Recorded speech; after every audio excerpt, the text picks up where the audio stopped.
والوں کی مجلسیں اور اللہ والوں کی رفاقت ایک بہت بڑی چیز تھی. کبھی لوگ حاصل کیا کرتے تھے, اب تو ہر آدمی پیر ہے, ہر آدمی لیڈر ہے, ہر آدمی چودھری ہے, ہر آدمی بڑا بنا ہوا ہے, چھوٹا ہم میں کوئی ہے ہی نہیں.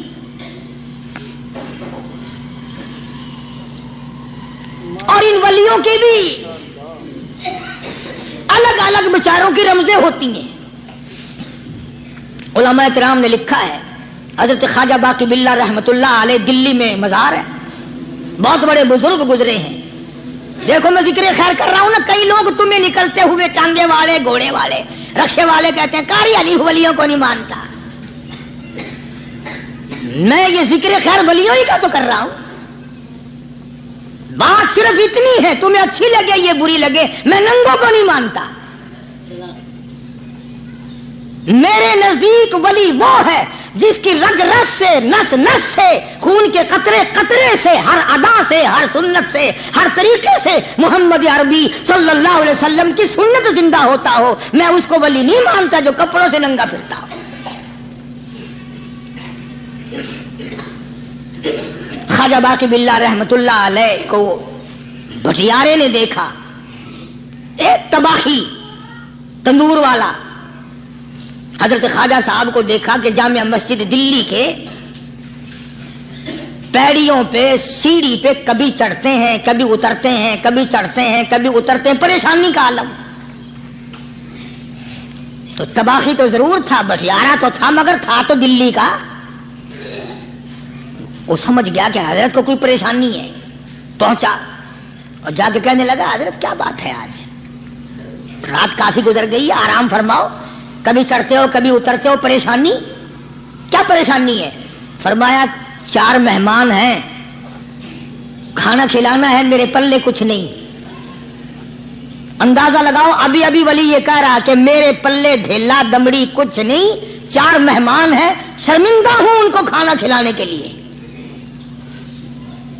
تو وہ کہنے لگا, حضرت یہ کون سی فکر کی بات ہے, میں بھی لاتا ہوں. وہ کھانا لایا اور حضرت کے مہمانوں کو کھانا کھلایا. کھانا کھا لیا, فارغ ہو گئے. دیکھو ولی کی بات, ابھی تو کہتا تھا کہ روٹی نہیں ہے, اور ابھی ابھی وہی ولی کہتا ہے بٹیارے کا ہاتھ پکڑ کے, مانگ کیا مانگتا ہے, مانگ کیا مانگتا ہے. اب تیرے جیسا اگر وہاں ہوتا تو کہتا کہ جی کوئی گورنری شرمنری دلاؤ, اسمبلی کی ممبری دلاؤ. کوئی تھوڑے علاقے کا ڈھیر سیاح ہویا تو آخیا کہ جی میں کو بئی پر نہ دیو, پہلی پرانی تھی گئی ہے, ہوں میں کو کوئی نوی لاوی چا پر نہ ہو. یہ شے منگنی ہے, اور کیا منگیا. خواجہ باقی باللہ رحمت اللہ علیہ بٹیارے کا ہاتھ پکڑے کھڑے ہیں, فرمانے لگے مانگ کیا مانگتا ہے. وہ تباہی بھی دلی کا تھا نا, کہنے لگا حضرت بس اللہ کا دیا سب کچھ ہے, بس آپ رہنے دیں. فرمایا نہیں نہیں, مانگ کیا مانگتا ہے. اس نے کہا حضرت پھر اگر دینے پہ ہی آئے ہو نا, اور اگر اتنا ہی دریائے کرم جوش میں ہے اور آپ دینے کا جذبہ لیے ہوئے ہیں, پھر مجھے اپنے جیسا بنا دو, اپنے جیسا بنا دو. کیا مانگا ہے, مجھے اپنے جیسا بنا دو. فرمایا نہیں برداشت کر سکے گا. کہنے لگا پھر پوچھتے کیوں ہو کیا مانگتا ہے, جب دینا ہی کچھ نہیں تو پوچھتے کیوں ہو, اگر دینے پہ آئے ہو اپنے جیسا بنا دو. یوں لکھا ہے کہ خواجہ باقی باللہ نے اس بٹیارے کو اپنے سینے سے لگا کر کے تھوڑا سا دبایا تھا, پٹاخ کر کے روح نکل گئی بٹیارے کی.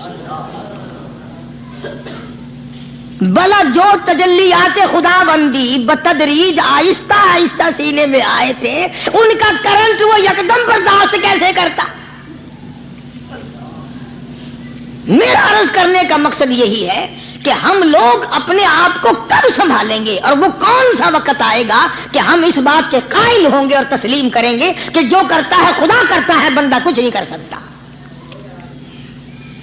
تو میں نے اس لیے عرض کیا, مجذوب کہتا ہے نفس اور شیطان ہے خنجر در بغل, نفس اور شیطان ہے خنجر در بغل, وار ہونے کو ہے اے غافل سنبھل.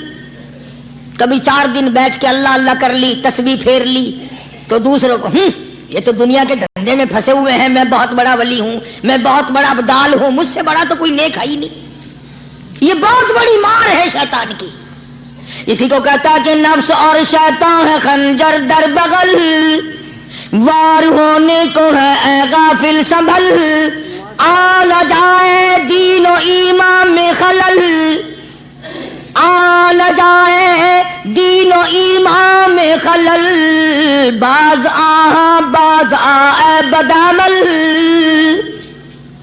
کچھ تو سوچ، کس کی تو پیداوار ہے، کس نے تجھے بنایا، کس نے تجھے یہ آنکھیں دی، کس نے یہ لب دیے، کس نے یہ دل دیا، کس نے یہ دماغ دیا، کس نے یہ شعور بخشا، کس نے یہ ساری چیزیں عطا فرمائی؟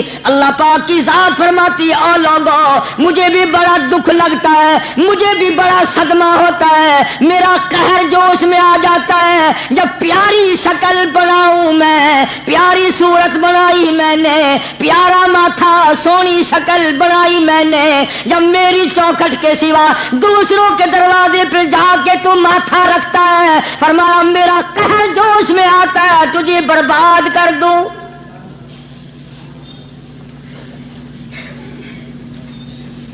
سب کچھ میں نے دیا، سب کچھ میں نے بخشا، اور پھر بھی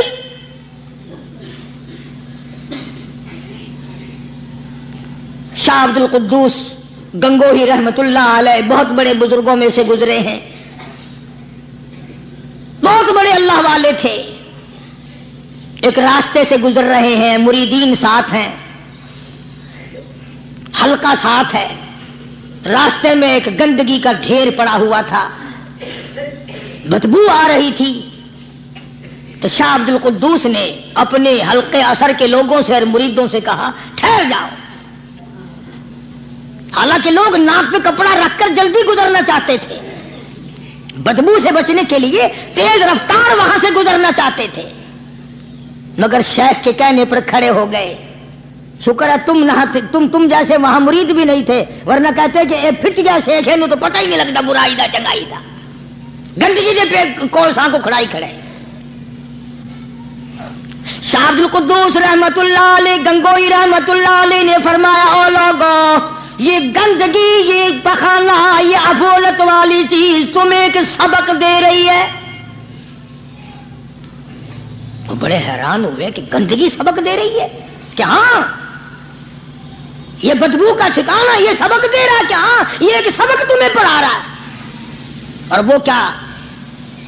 شیخ فرمانے لگے یہ گندگی تم سے کہتی ہے او لوگوں کل سے پہلے میں مٹھائی کی صورت میں حلوائی کی تھال میں رکھا ہوا تھا، جو دیکھتا تھا اس کے منہ میں پانی آ جاتا تھا، حلوے کی صورت میں تھا، جلیبی کی صورت میں تھا، امرتی کی صورت میں تھا، اور اے گندگی کا ڈھیر لوگوں تم سے یہ کہتا ہے کل میں فروٹ والے کی ٹوکری میں رکھا ہوا تھا، اناج کی شکل میں تھا، غلے کی شکل میں تھا، پھل کی شکل میں تھا، فروٹ کی شکل میں تھا، مٹھائی کی صورت میں تھا، جو مجھے دیکھتا تھا اس کو میں پیارا لگتا تھا، میری چاہت معلوم ہوتی تھی، میری ضرورت معلوم ہوتی تھی، جو دیکھتا تھا منہ میں پانی آ جاتا تھا۔ او انسان ایک رات تیرے پیٹ میں جانے کا اتفاق ہوا، او انسان آ دیکھ لے میرا کیا حال بن گیا۔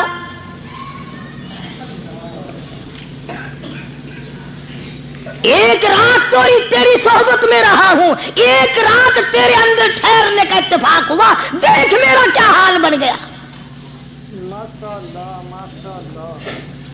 ہر شخص مجھ سے نفرت کرتا ہے، مجھ سے بدبو کی وجہ سے نفرت کرتا ہے، ناک پہ کپڑا رکھتا ہے، میرا کیا حال بن گیا۔ اور بندے تجھے 40 50 60 سال گزر گئے، تو نے اپنے اندر خوشبو پیدا کرنے کی کوشش نہ کی، تیرا کیا حال بنے گا۔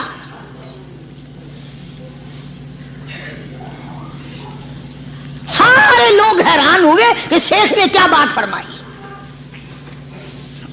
حضرت شبلی رحمت اللہ علیہ بہت بڑے بزرگان دین میں سے گزرے ہیں، اپنے ساتھیوں مریدوں کے ساتھ چل رہے ہیں، چلتے چلتے کہ جیل خانے کے آگے سے گزرے، وہاں کسی ڈاکو کی لاش لٹکی ہوئی تھی، ایسی لاش کے جس کے دونوں پیر نہیں، دونوں ہاتھ نہیں، گردن نہیں، ایسی لاش لٹکی ہوئی ہے، اس کے دونوں پیر بھی نہیں، دونوں ہاتھ بھی نہیں، سر بھی نہیں۔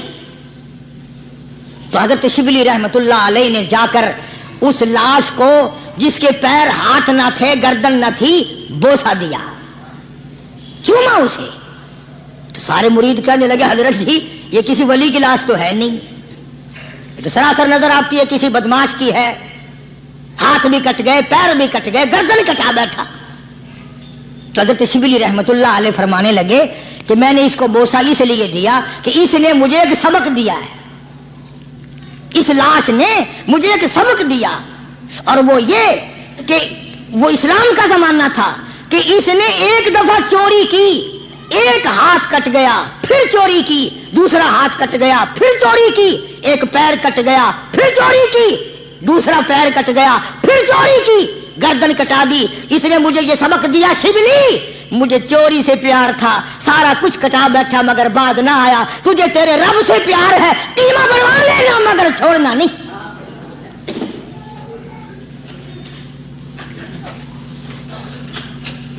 آج ہم اپنی زندگی کا محور آخر کبھی تو چیک کریں۔ نوجوانوں، پڑھنے والوں، سوچو تو صحیح کہ ہماری سمت کدھر کو ہے، ہمارا رخ کدھر کو ہے، سوچ ہماری کیا ہے، رفتار ہماری کیا ہے، اور ہم جا کس طرف کو رہے ہیں۔ اسی کو مجذوب کہتا ہے کہ قدم سوئے مرکز، نظر سوئے دنیا، قدم سوئے مرکز، نظر سوئے دنیا، کدھر جا رہے ہو، کدھر دیکھتے ہو۔ روزانہ قدم بقدم قبر کے قریب ہو رہے ہیں، قبر کے نزدیک آ رہے ہیں، ایک ایک قدم ہمارا آگے سے آگے، آگے سے آگے بڑھ رہا ہے، اور نظر ہماری اوپر اوپر چلی جا رہی ہے، اس سے بڑا بن جاؤں، اس سے بڑا بن جاؤں، اس سے بڑا بن جاؤں۔ حضرت شیخ عطار فرید الدین رحمت اللہ علیہ بہت بڑے بزرگان دین میں سے گزرے ہیں، اسی بات کو نقشہ کرتے ہوئے فرماتے ہیں کہ مرد راہ راہ بوریا قالین بود، مرد راہ راہ بوریا قالین بود، ذاک خستش عاقبت بالین بود۔ اللہ والے کے لیے یہ چٹائی، یہ کھجور کی چٹائی قالین ہے، غلیچہ ہے، صوفہ سٹا ہے، یہی تخت شہنشاہی ہے۔ کیوں؟ اس لیے کہ آخر کار سرانا جو ہے وہ کچی مٹی کا بننا ہے۔ اور شیخ نے بڑی عجیب بات کہی آگے چل کر، کہتا ہے کہ خرقہ پشمینہ را بردوش کن، خرقہ پشمینہ را بردوش کن، شربت ادنا مرادی نوش کن۔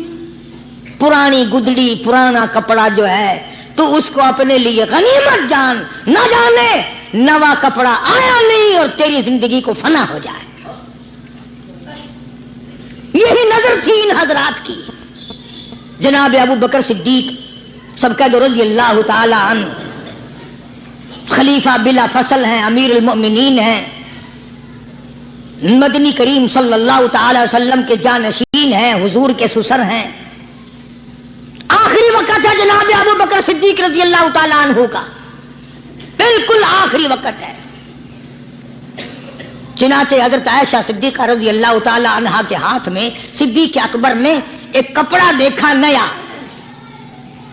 ایک نیا کپڑا دیکھا تو فرمایا بیٹی عائشہ یہ کیا ہے؟ فرمانے لگی ابا میں نے کفن کا کپڑا منگوا لیا، نہ معلوم کس وقت ضرورت پیش آ جائے گی، نہ جانے کس وقت کام آ جائے گا، یعنی آپ کا وقت ہمیں قریب معلوم ہوتا ہے۔